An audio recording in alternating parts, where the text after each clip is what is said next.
Hi friends, நான் உங்கள் ஜிக்கி பேசுகிறேன். இன்றைய பாடல் பனிமலையில் தவம் இருக்கும் மாமுனியும் பொடிப்படையுடனே பவனி வரும் காவலனும்.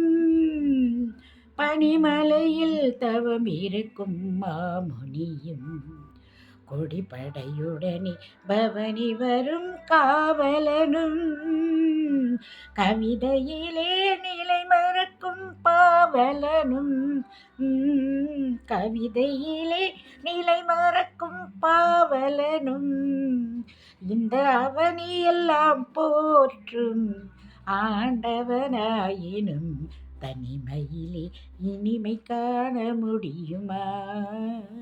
நள்ளிரவினிலே சூரியனும் தெரியுமா? தனிமையிலே இனிமை காண முடியுமா? நன்றி.